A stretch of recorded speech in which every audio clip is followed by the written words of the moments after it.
येन मापचु कृच्छ्रेषु कान्तरेषु भयेषु च कीर्तयन् पुरुषः कश्चिन्न वसीदति राघव। पूजयस्त्वेनमेकाग्रो देवदेवं जगत्पतिं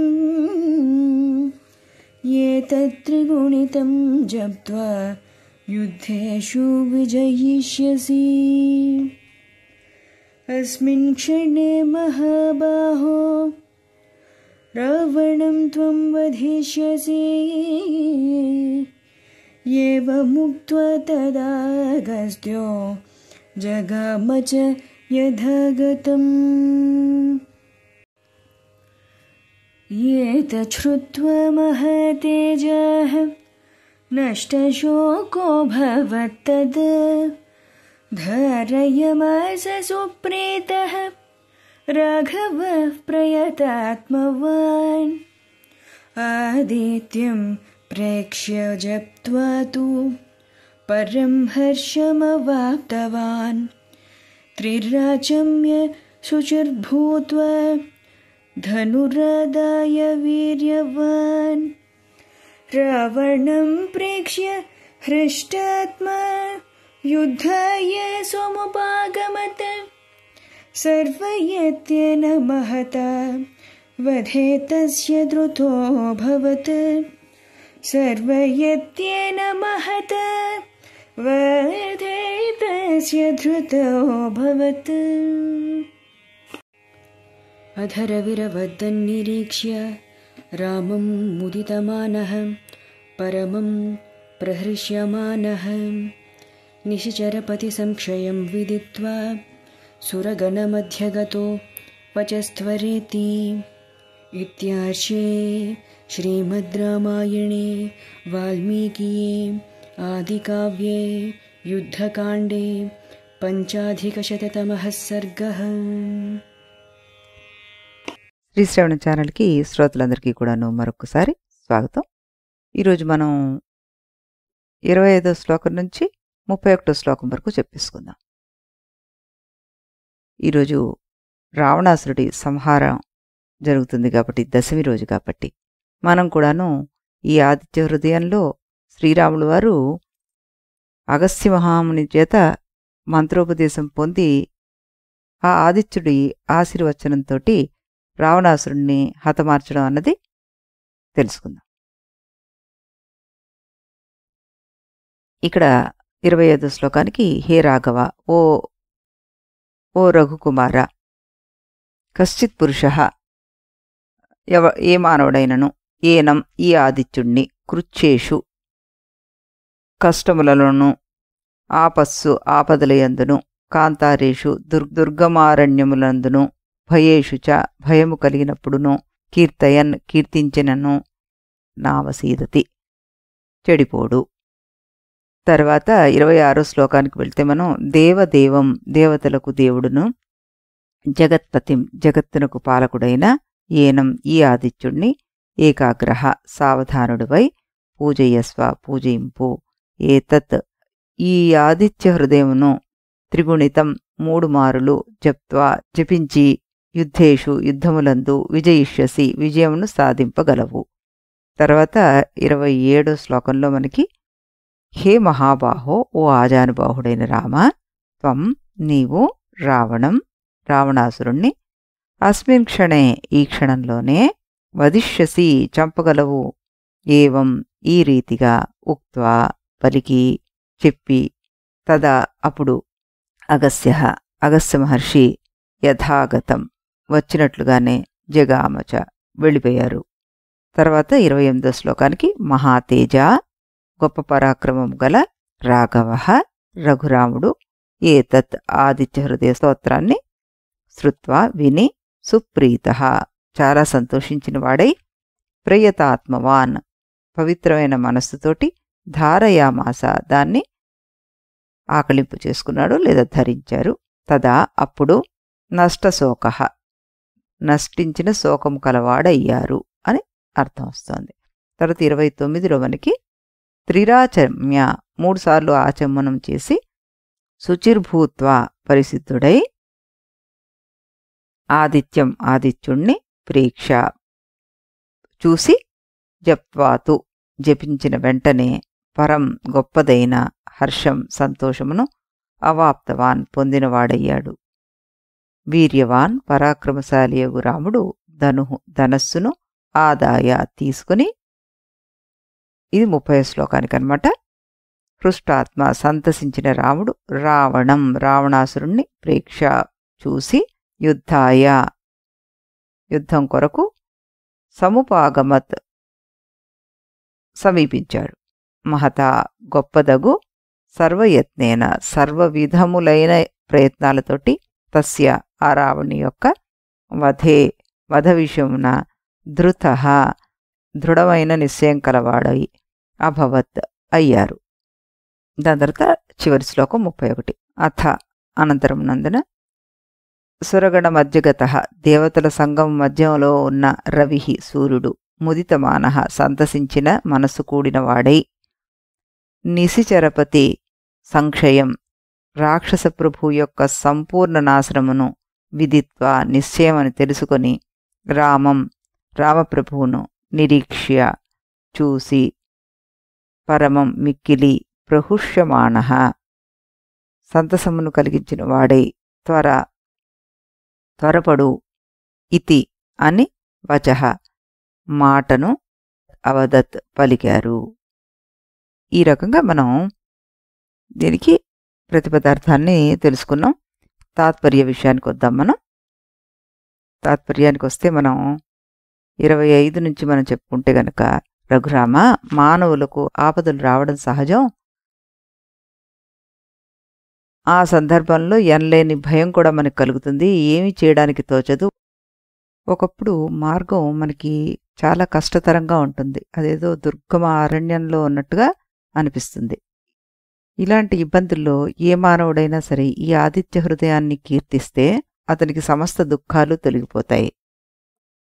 దేవతలకు ప్రభువై జగత్తును పాలించే ఈ ఆదిత్యుణ్ణి ఏకాగ్ర చిత్తంతో నువ్వు పూజించు. ఈ స్తోత్రాన్ని 3 సార్లు జపించి యుద్ధానికి బయలుదేరు. తప్పకుండా యుద్ధాన్ని గెలుస్తావు అన్నారు. ఓ మహాబాహువైన రామా, ఈ క్షణంలో నీ చేతిలో రావణ సంహారం జరుగుతుందని అగస్త్య మహర్షి రావుడికి బోధిస్తాడు. తొలి పలుకుల్లో చేసిన మహాబాహు అనే సంబోధన్నే మలిపలికుల్లో కూడా చేసి రాముని బాహువుల్లో ఉపాస్య దైవమైన ఆదిత్య దేవుని పరాక్రమం సంక్రమించిందని తెలిపి అగస్త్య మహర్షి వచ్చిన చోటుకే, అంటే గగన మార్గానికే వెళ్ళిపోతారనమాట. మళ్ళీ మహాపరాక్రమశాలి అయిన ఈ రఘురాముడు ఆ ఆదిత్య హృదయాన్ని విని శత్రు సంహారానికి దైవానుగ్రహం కలిగినందుకు బాగా సంతోషించిన వాడై చింతను విడిచిపెట్టేస్తాడు. పవిత్రమైన అంతఃకరణంతో ఈ స్తోత్రాన్ని ధారణ చేస్తారనమాట ఆయన. అప్పుడు శ్రీరామచంద్రమూర్తి 3 పర్యాయాలు ఆచమనం చేసి పరిశుద్ధుడై ఆదిత్యుణ్ణి దర్శిస్తూ ఈ స్తోత్రాన్ని 3 సార్లు జపించి మిక్కిలి ఉత్సాహంతో ఆనందంతో ధనస్సుని చేతిలోకి తీసుకుంటాడు. ఆ స్తోత్రాన్ని జపించడం వల్ల కలిగిన సంతోషంతో రాముడు యుద్ధానికి సన్నద్ధుడై రావణాసుడి ఎదుట నిలబడి అతన్ని అన్ని ప్రయత్నాలతోటి సంహరించడానికి సిద్ధుడయ్యాడనమాట. అప్పుడు దేవతల మధ్య ఉన్న రవి రాక్షస ప్రభు యొక్క సంపూర్ణ నాశనం నిశ్చయం అని తెలుసుకొని అప్పుడు సంతోషించిన సూర్యుడు రోమాంచం కలిగిన శరీరంతో దేవగణ మధ్యంలో నిలిచి రాముణ్ణి చూసి రావణుడు మరణింపనున్నాడని తెలుసుకొని, అంటే ఇక్కడ తెలుసుకొని అంటే రావణుడు మరణించినట్లుగా అనుగ్రహించి తొందరపడు అంటూ యుద్ధం చెయ్యి రామా, బాణం వేసేయి అంటూ పలికారనమాట. ఆ రకంగా రావణాసుడి అంతం జరుగుతుందన్నమాట. ఇప్పుడు మనం దీనికి కొంత విశ్లేషణ కూడా చెప్పుకుందాం.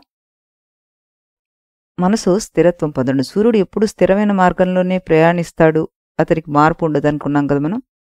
ఇక్కడ మనకి ఏది బోధ చేస్తుంటే స్థిరమైన మనస్సు ఉన్నవాడే సరి అయిన నిర్ణయాలు తీసుకోగలడు, చంచల మనస్సు విజయాన్ని దూరం చేస్తుంది అన్నది మనం ఇక్కడ గ్రహించాలి.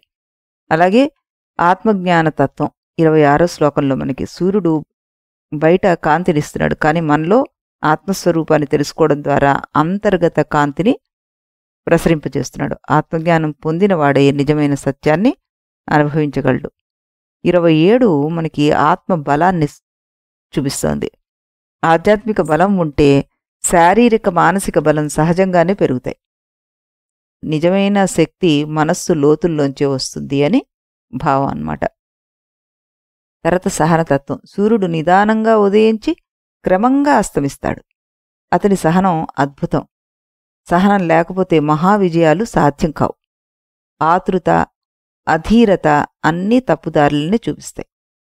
తర్వాత 29వ శ్లోకం మనకి ఏం నేర్పుతుంది అంటే సమగ్రత. సూర్యుని కాంతి అన్ని మూలాల్లోకి వ్యాపించి అందర్నీ కలుపుతోంది. సంబంధాలను, అనుసంధానాలను కాపాడుకోవడం ద్వారా సమగ్రత ఏర్పడుతుంది. వ్యక్తి, కుటుంబం, సమాజం, ప్రపంచం అనే ఒక అనుసంధానం ఎప్పటికీ ఉండాలి. తర్వాత 30వ శ్లోకం మనకి విజయ ఫలితాన్ని అందిస్తోంది. ఆదిత్య హృదయాన్ని స్మరించిన రాముడు చివరికి విజయాన్ని పొందాడు. అంటే క్రమశిక్షణ, జ్ఞానము, కర్తవ్యపారాయణత, సమన్వయము కలిసినప్పుడే విజయం ఖాయం. ఈ శ్లోకం మనకి దేనికి నిదర్శనం? మనలోని అంతర్గత శక్తిని మేల్కొలిపితే ఏ అడ్డంకి మనల్ని ఇంకా ఆపలేదు అన్నది సూచిస్తుందన్నమాట. మనలో ఉన్న అంతర్గత శక్తితోటే ఈ అజ్ఞానాన్ని మనం కూడా రూపుమాపచ్చు అంటూ చక్కగా దీనికి అర్థం చెప్పుకోవచ్చు మనం. ఇకపోతే మనలో ఉన్న అంతర్గత శక్తి అంటే ఆ పరమాత్ముడే. నాభి నుంచి 10 అంగుళాల దూరంలో మన హృదయ స్థానంలో కూర్చుని మనలోని శక్తిని ఆయన ఎప్పుడూ సూర్యుడు బయట ప్రపంచాన్ని ఏ విధంగా అయితే జాగృతపరుస్తున్నాడో ఆ రకంగా మన అంతర్గత ప్రపంచానికి వెలుగునిస్తున్నారు ఆయన. దాని నుంచి మనం జాగరూకులమై ఉండమని సూచిస్తున్నారు. మనం ఈ మనసు స్థిరత్వం ఏర్పరచుకోవడానికి ప్రతిరోజు నిర్ణయాల ముందు శాంతంగా ఆలోచించడం నేర్చుకోవాలి. అప్పుడు నిర్ణయం మనం సరిగా తీసుకోగలుగుతాం అనమాట. మానసిక స్థిరత్వం వస్తుంది. తర్వాత ప్రతిరోజు మనం స్వీయ అవలోకనం చేసుకోవాలి. అంతరంగ శాంతి, ఆత్మవిశ్వాసం అప్పుడు మనకి పెరుగుతుంది. ఇవన్నీ మనకి చేకూర్చాలి అంటే మనం శారీరకంగాను మానసికంగాను కూడాను దృఢంగా ఉండాలి. దీనికి వ్యాయామము, ధ్యానము వంటివి మనం చేస్తూ ఉండాలి. దాన్ని మనం ఇంప్రవైజ్ చేసుకోవాలి. అంతర్గత బలం పెరిగితే అది మనస్సుని ఏ రకంగా కూడాను ప్రభావితం చేయలేవు. ఆ తర్వాత సమగ్రత అని చెప్పుకున్నాం కదా. అంటే ఇక్కడ రాములు వారు కూడాను మొత్తం ప్రపంచం కోసం చేస్తున్న పని ఇది. కుటుంబము, సమాజము అన్నది అనుసంధానం చేసుకోవడం. జీవితం సమగ్రంగా శాంతిగా అప్పుడు ఉంటుంది. మనం క్రమశిక్షణతో ఉండి జ్ఞానాభివృద్ధిని చేసుకుంటూ కర్తవ్య పారాయణతోటి కనుక మెలుగుతూ ఉంటే ఏ శక్తి వచ్చినా కూడాను మన విజయానికి అడ్డు ఉండదు. ఇంకా అదే ఇక్కడ ఈ ఆదిత్య హృదయం మనకి నిరూపిస్తోంది. ఈరోజు స్వామివారి విజయాన్ని మంగళాచరణంతో మనం పూర్తి చేద్దాం.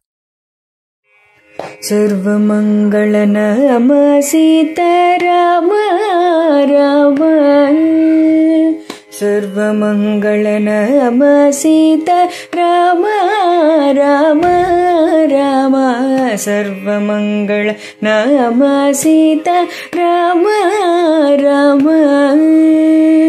సర్వవినుత శాంతిదాత రామ రామ, సర్వవినుత శాంతిదాత రామ రామ, సర్వమంగళనామ సీతారామ రామ రామ, సర్వవినుత శాంతిదాత రామ రామ, శ్రీరామ రామ. ఎప్పటిలాగే పావని ఎంతో చక్కగా పాడి వినిపించారు మనకి ఈ మంగళాచరణాన్ని కూడాను. మరొకసారి ఆ అమ్మాయికి అనేక ఆశీర్వచనాలు తెలియజేస్తూ రేపు మళ్ళీ ఇదే సమయానికి ఇదే ఛానల్లో ఈ యోగ వాసిష్టం యొక్క సింహావలోకనం చేసుకుందాం మనం. ఆ తర్వాత మళ్ళీ మనం ఇంకో క్రొత్త గ్రంథాన్ని వినడానికి రెడీ అయిపోదాం. మళ్ళీ రేపు ఇదే సమయానికి ఇదే ఛానల్లో కలుద్దాం. అంతవరకు సెలవు.